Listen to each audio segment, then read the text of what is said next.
Hi everyone and welcome to episode 240 of the Mighty Whites podcast. I'm Jack, as always joined by Casey. Now then. How's things, mate? Yeah, not bad, thanks. How are you? Yeah, all good. I'm absolutely knackered for no reason because I've been off work today. I have no reasonable excuse. Trust me to have a little bit more time, to prepare for a game, the podcast where we don't have a game to preview. Yeah. Sounds about right, Loads doesn't of it? time. But we will talk about the game. I'd love to say just gone, but went a while ago. Leeds 2, Plymouth 1. I mean, it's a win, so you're never going to complain about it. But it was a lot nervier than it needed to be. Yeah, if it had been just like it was in the first half, you'd have been fine and been really happy with how we played. But my God, was the second half dull. It's weird because in the second half, Leeds clearly dropped off and didn't play as well. They were a bit sloppier. They just weren't quite as much energy there. But if anything, did we create more chances in the second half than we did the first? If I remember right, it's sort of the number of times Somerville would get into the penalty area and we would miss the square ball or the pullback. The amount of times that happened seemed fairly ridiculous. Like the chances were there, but it also wasn't. I didn't feel like their keeper was making any great saves or anything for them. It was like we were getting into great positions and then the last ball let us down, or we tried to do a little bit too much. And then, I think overall you just kind of felt like the energy levels were fairly low in the second half. Yeah, I do wonder if it was instructive the way it dropped off, but we'll go through it a little bit chronologically. As you say, the first half, there was nothing to worry about. In fact, literally the note I've got written down says worry-free. By far the better side were Leeds. There was a few things, but we took the lead relatively early on. For all as good, slow, patient build-up and stuff, it was a bit of high pressing. Rutter goes down in the box, even easier than the penalty shout he didn't get. They go to clear it, and just as he goes to clear it, Glenn Kamara just gets a toe in. Deflects it over to Dan James. The calm, composed, always extremely technically proficient Dan James takes a real nice touch out of his feet and just curls it in the top corner. It's a lovely finish. Yeah, it started with, I think what some would have termed as Jorginho Rutter dicking around with it in the corner and then plays a 1-2.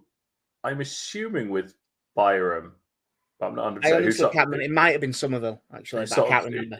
It gets sort of chipped back through for him. And yeah, that's when he goes into the penalty area. He goes down and I think it was a half appeal for a penalty, but I think he was the only one appealing, to be honest. Yeah. I don't like the first one that he went down for when he got played through. But that other one, there was a lot more of an appeal for that one. This one, even like it was in front of the South stand, and even they barely appealed. Yeah, like you say, the ball sort of deflects out towards the edge of the area, and before they can make the clearance, Kamara just appears, and I don't know if it goes off his foot or if he just gets the toe to it, but yeah, into Dan James, good touch out his feet and just curls it in. Really un-Dan James-like goal. Well, you say that not recently. Recently, his finishing's been very good. I suppose it's more the edge of the area curling one in. Like I know he gets into decent positions. It's just very odd. Giving him all this time, he's now developing composure. Yeah, well, if we can keep composed Dan James, I'll be very happy because if he gets some composure, it will make him a miles better player. But to be honest, once Leeds went 1-0 down, that 1-0 up, the sort of crowd, even then, you could already feel everyone relax a bit because the atmosphere ended up a little bit dead for a while in the second half just because it was quite comfortable. We had one disallowed not long after, which would have been the most interesting of the goals if it had counted. Leeds play the way through. Sam Byron pops up at number 10. Takes a nice touch, little flick through ball for Somerville. Good finish. In the ground, it looked like he was just offside. It was tight, but it looked just offside. I haven't seen this, but apparently because of where they are, one of the Plymouth fan cams is dead in line, and he's a yard off. Yeah. So fair enough. But it was a good finish, and it was good football. Yeah, it's, like you say, Sam Byram at 10. He popped up there a few times in the game as well. There was like 1 10-minute period of the game where he was there more than he was on the left. I mean, he is clearly learnt from the recently retired AD White on that front of a fullback playing at 10. AD White's not allowed to retire from football. He's younger than me. It's upsetting. It's very upsetting. But no, like it would have been a good goal, but it want to be. But we didn't have to wait long for a second goal. Again, high pressing, winning it. Somerville, I'm going to say, very cleverly pretends to turn his back. Because he turns his back on the original one, and the defender goes, "Oh, he's turned his back," and goes to beat him. At which point, Somerville just outpaces him and wins the ball back. Into Pirot back to Somerville. Somerville sort of squares up the defender. And because they're so scared of Somerville, they don't get tight to him at all. Gives Pirot time to run around the outside and make an overlapping run. Good little through ball. Good finish from Pirot. Took it really well. And that, at the time, obviously we had a little bit nervy at the end, but at the time you would have basically said that's the game. Yeah. Again, it's the classic situation with Pirot of, you wouldn't say he was massively in the game. Not that I thought he was being ineffective, just sort of classic Pirot at this point. I thought he was a bit more in the game in this one than he has been in other ones. I thought they seemed to be a bit more willing to let him, like, you know, when sort of Plymouth have a kickoff or something like that, they seemed to let him start a little bit deeper, and he almost sort of just dropped into the midfield earlier. And that meant that he wasn't having to chase around, which he's bad at, and it meant he could just place himself, and he was better at that. So I think he ended up a bit more involved in this one than he did in a lot of the other games earlier in the season. I think they're starting to figure things out a bit tactically. Yeah. Like you say, Somerville goes 1v1 with the defender. Pirot makes the run around the outside, and obviously the covering centre-back can't really go with him for opening up space in the middle. Yeah, if that centre-back runs behind his centre-back partner, they can just go inside, and it's probably an easier chance. Yeah. Yeah, Pirot, I think he takes the touch, and it's goalkeeper coming out and just nips it past him. I think it clips in off the post a little bit as well, but again, if he's going to keep scoring goals the rate he does, he can do whatever he likes, really. Yeah. It works for Jermaine Beckford. Yeah, it really did. Apart from that, like 5 games, sort of around January. No, the worst. It was like March, April of the League One promotion season where people were really giving him a lot of stick because he had like 4 or 5 bad games in a row. You know, when Leeds was shit for that one, like we got beat 3-0 at home by Swindon and all of that. Oh, is this when he got dropped as well? Yeah, when he got dropped because he was playing that was the only time where everyone was like, "Oh, you see, the problem is you're not scoring and you're not doing else."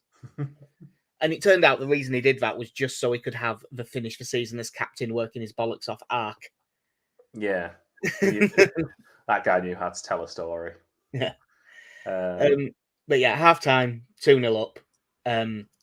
I think they'd had like 1 shot from the edge of the box that was weak and straight at Melier. There was no danger whatsoever. But as we said earlier, the second half, we just didn't look as controlled, a little bit sloppy. It was as if we'd just shifted down a couple of gears. And we seem to have had this in the second half a fair bit lately. So I don't know if it's just like Farker saying, right, you've done the hard bit. Just not silly. Just make sure that you're nice and controlled. Don't outrun yourself. Don't get injured. But we were just a little bit off. However, just like as a summary, there was a Somerville pull back to Pirot, took a touch, and I think it got blocked actually, but the defender and the keeper were right next to each other.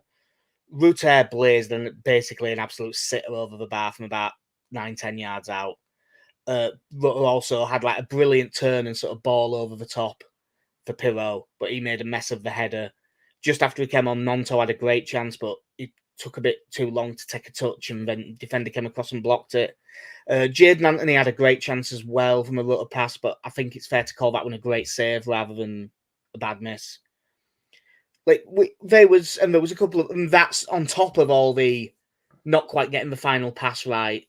There was so many times where we broke and you were like, "Wait, you 4-on-3," and they just didn't use it. It's weird that I genuinely think we were a little bit worse in the second half. Not loads worse, just a little bit. But if you take the chances, it might have been 6.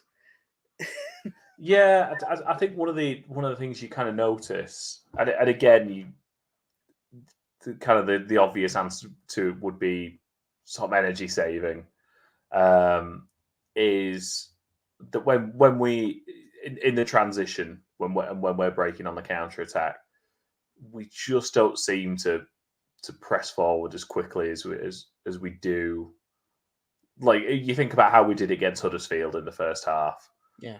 And there just wasn't that urgency to get forward. And if you I think if you 3-0 up, you're probably a bit more okay with it. I think at 2-0, the worry was, and when the goal comes, they're going out of nowhere now. They're not far off getting something from this game, which they really don't deserve.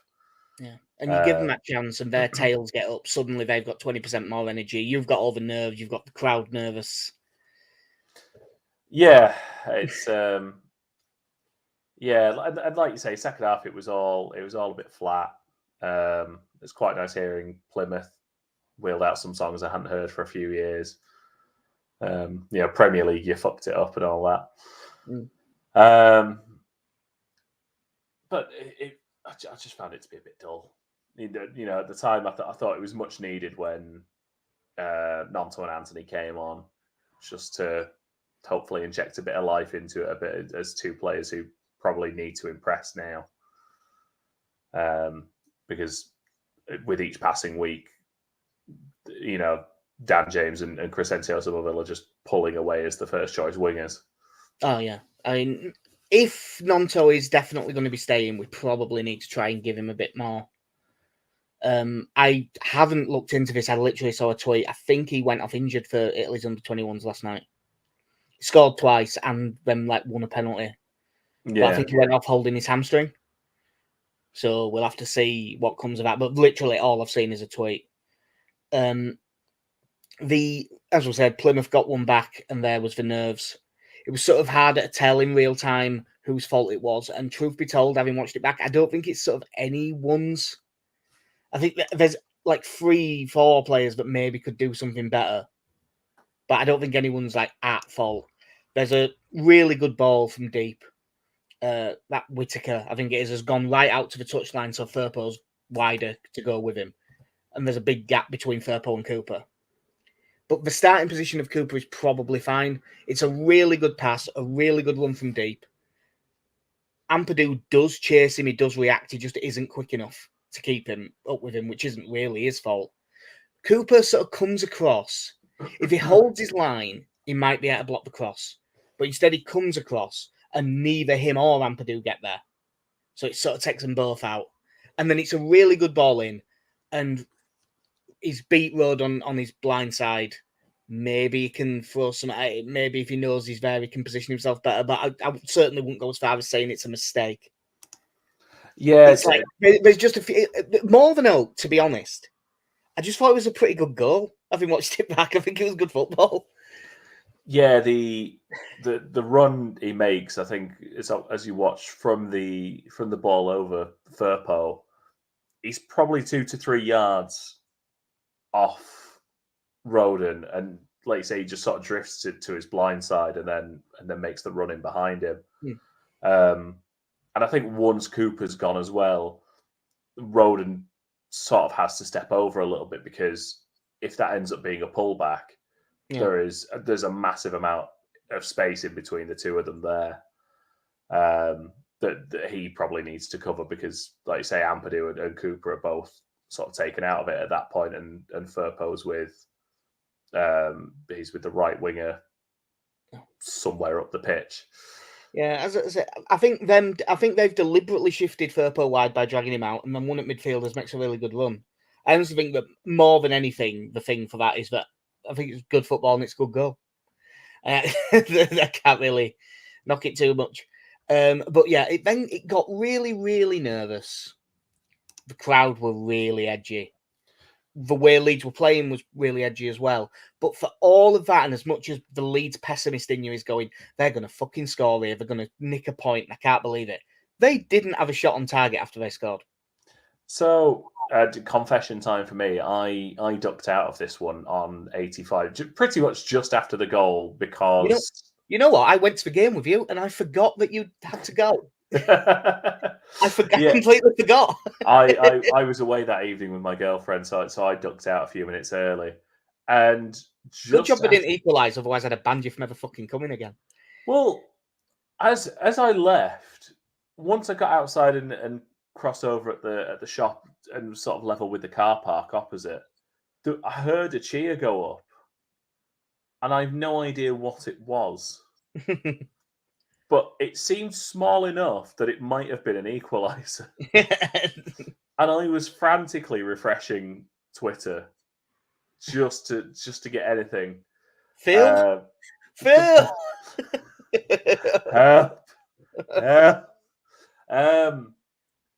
Yeah, so obviously by the time I got to the top of Beeston Hill, I was relieved to find it was still 2-1.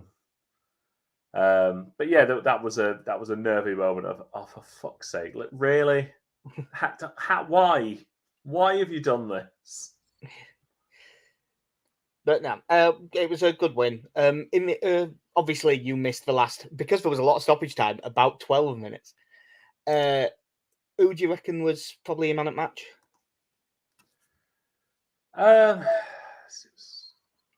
Every week it's really tough not to go with Jorginho, isn't it? I love that lad. I mean, I definitely love him. I'm not sure that I could have given him man at match.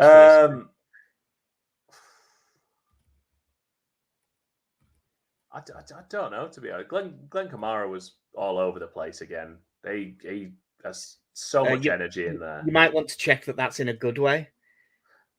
Yeah. Because over the place can be an insult. No, for me, it's all over the shop. If he's all over the shop, it's bad.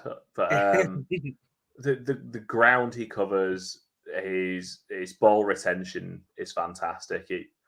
He has that. I think he has that Adam Forshaw like quality of just be able to turn in the right direction and move the ball where it needs to. But faster. The Max Power way, yes.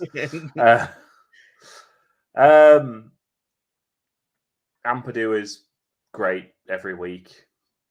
I'm going to go with Kamara. Fair enough. If it had been at half time, I think I'd give it Somerville. But by the end, I thought Loden was excellent throughout.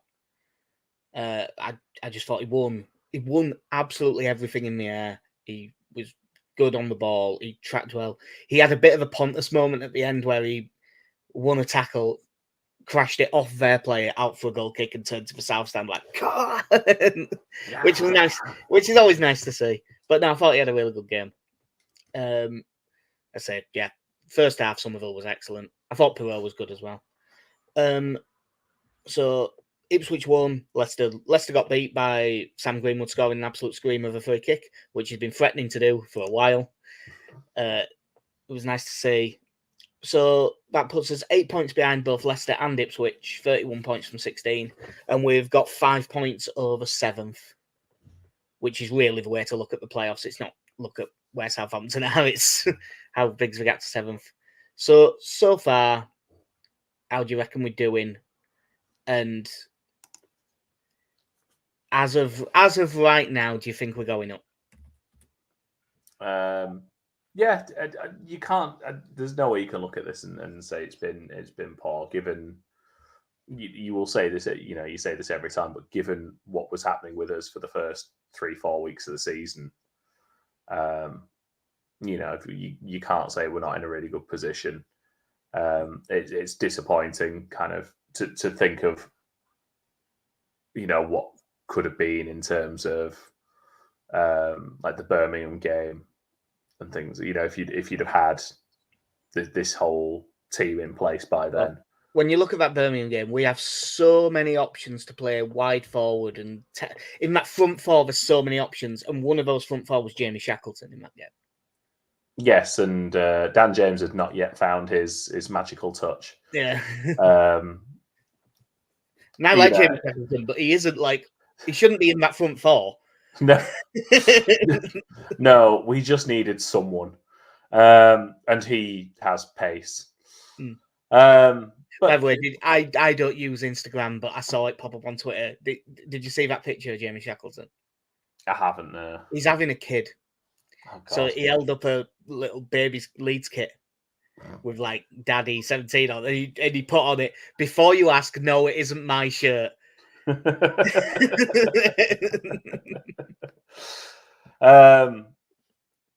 There's always going to be disappointing results in there, but that's the Championship. That's just what it does. But on the whole, you look at the record we're putting together at the moment. We're in really good form defensively. We're looking pretty good. There's not many games we haven't scored in. What are we on? 27 goals, which is tied third best in the league, I think. Conceded fewer than Ipswich as well. So, Ipswich are a bit. I mean, obviously we beat them 4-3. They beat Swansea 3-2 at the weekend. They've had a few of them. Yeah. I suppose looking at those two, it's just trying to maintain this run, and you're sort of hoping you picking up 3 wins out of 4 or something like that, and then Leicester are done now. Clearly, they've run their race. Yeah, they're going down. they shot their shot and they blew it.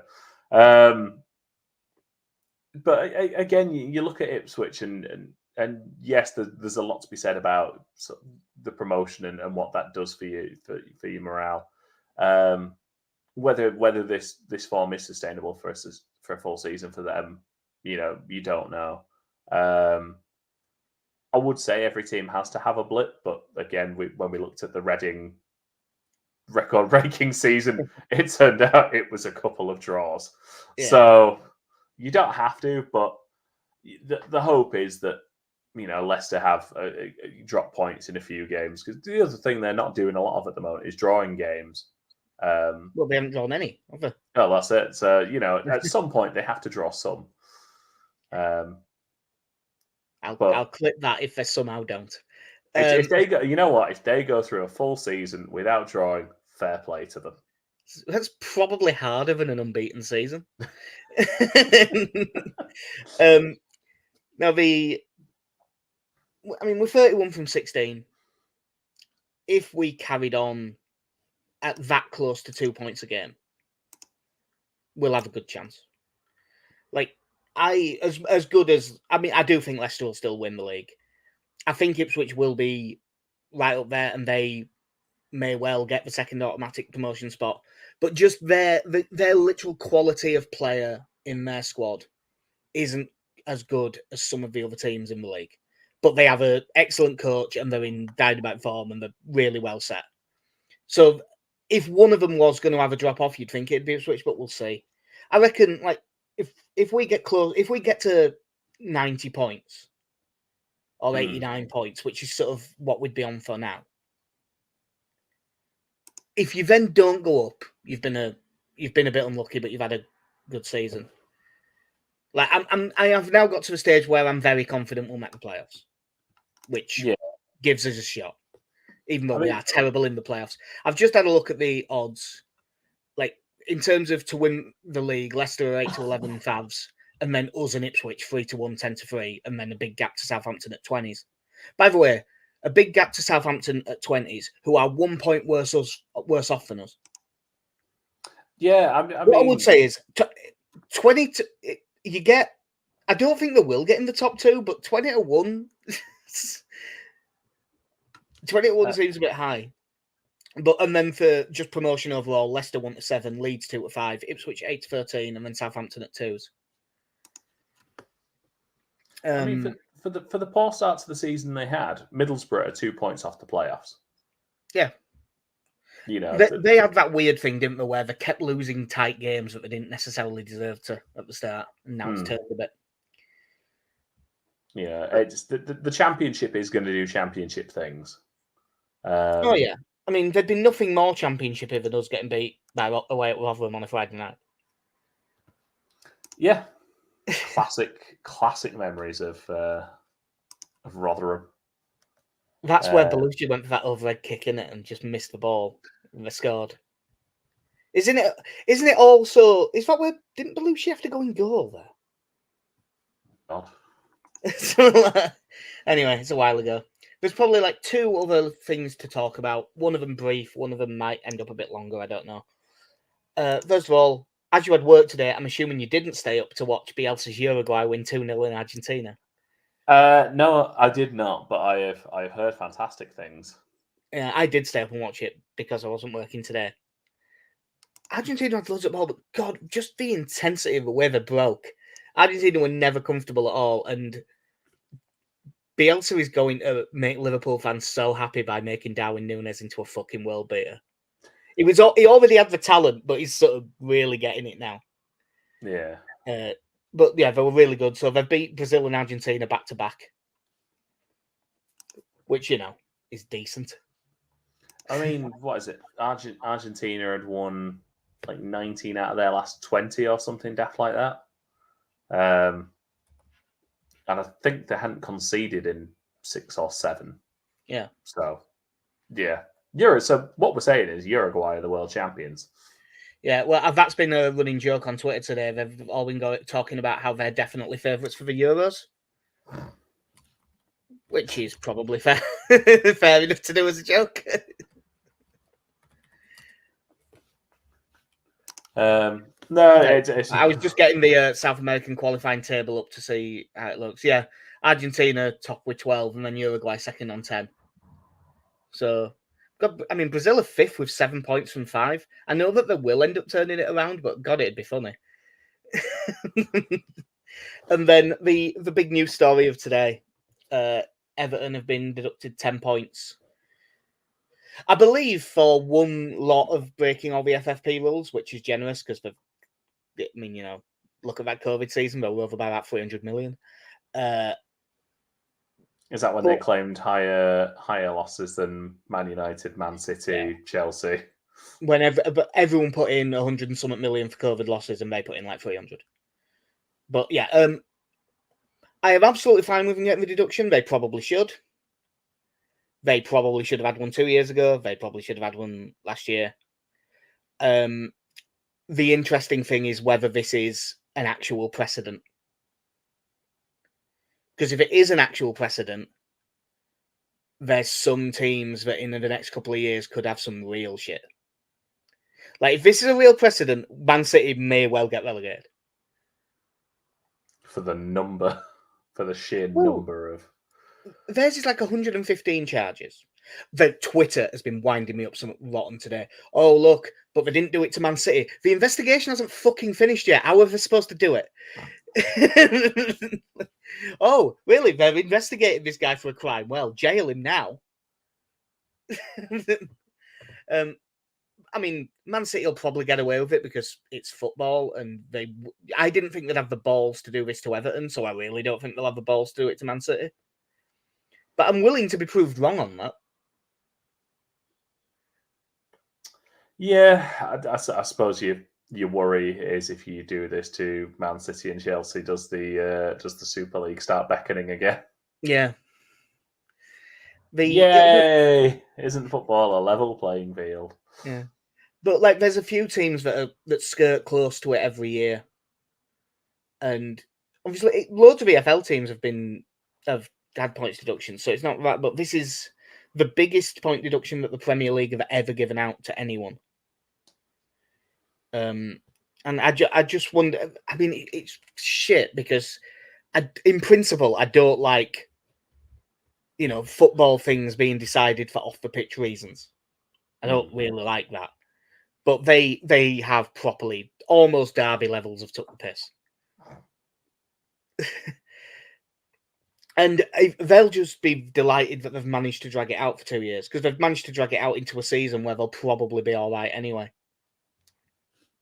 Yeah, now that I mean, just this is purely coincidental, but Jack Harrison got fit and Everton have started playing a lot better. Just throwing that out there. Just going to dangle coming in that here fishing with your liberal Harrison agenda. Yeah, frustratingly, Sean Dyche seems to have got that team going now. Yeah, even with a 10-point deduction, they're only 2 points off safety. Yeah, they'll probably be And fine. Burnley appear to be not very good. Sheffield United appear to be not very good. Luton appear to be not very good. Bournemouth haven't looked great, but I think they will pick up. But yeah, I could see it's a weird season. This, if it carries on with everyone playing in a similar way, you could see it being like the team in 17th for safe with 4 games to go.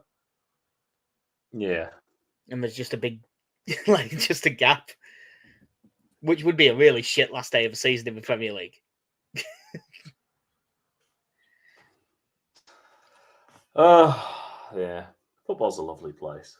Yeah. The Leeds effect of this, obviously, is that there's a load of stories going around that sort of Leeds and Leicester and Burnley may well sue Everton.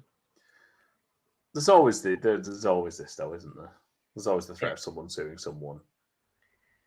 It's sort of hard to see how we could get away with it because the first time they did it, like I was saying, it would have been, if it's for the COVID season, the next season would be when it counts for. We stayed up anyway. Yeah. The following season, we came 19th. So even if Everton did get a 10-point deduction, we would have still got relegated. I think Burnley for the COVID season, where they just went down instead of us the following year, and then the following year being Leicester, I could see how those two might have a case. I'm struggling to see how we would. Yeah. Because I think we'd have gone down, because we'd have gone down anyway. I mean, we went down because we were shite and we made back-to-back shit managerial appointments. Yeah, I don't. I mean, sure that there may be more cases of this. The only one I ever remember being successful and not necessarily for the financial reasons was obviously the West Ham one with Sheffield United. Yeah, Sheffield United got like 30 or 40 million, I think, didn't they? Yeah. Because Premier League TV money wasn't what it was. It was a damn sight more than that still. But yeah, I mean, that was another one where, I mean, that was bollocks. West Ham should have gone down. Yeah, I mean, again, I'll always refer back to the fact that the Football League decided to run that investigation on QPR, and it concluded just before the last day of the season when they were already promoted. So, of course, they weren't going to do anything to stop them at that point. Yeah, I think if by the time they got to the end of that season, they'd have won the league by like 8 points. They'd have gone, all right, 6-point deduction. No material effect. Cool. Don't do that again. Oh, you know we will. But that will be the big thing over the next few days. See if what else breaks, because Everton are definitely going to appeal it, and just as much as I think if they're going to set the punishment and stick with it, and then use it going forward, I reckon they'll probably get some of it knocked off. Yeah. It's just because there's so many other times where teams have done dodgy shit and got away with it. I think it's hard to make one stick when you've made a rod for your own back like that. Yeah. Yeah, I just... I mean, I'm trying to think if you appeal it, what it gets dropped down to.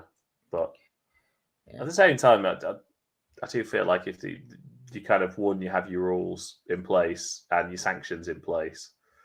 Yeah, that's where they've screwed up. They should just have the sanctions in there before it starts.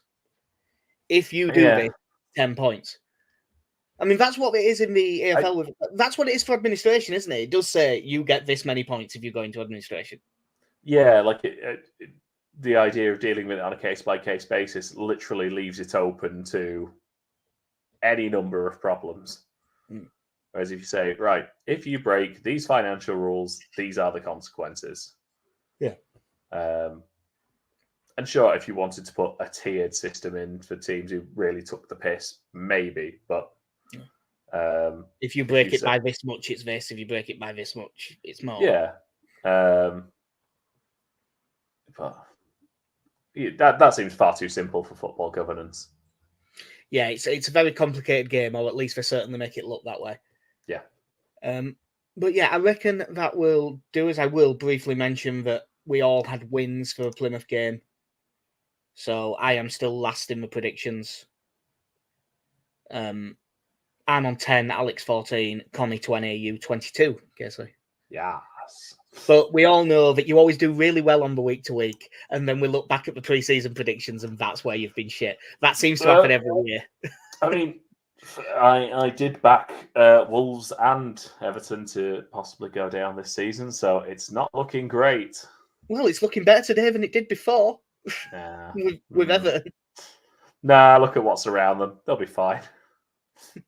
Look around at how lucky they are to be alive right now. So yeah, that will do us for episode 240 of the Mighty Whites podcast. We will be back one of the days next week. I can't remember when I'm working. Maybe Tuesday. I think Tuesday is most likely, but I'll have to look through when I'm working. But I reckon that's when it'll be. So I've been Jack. See ya.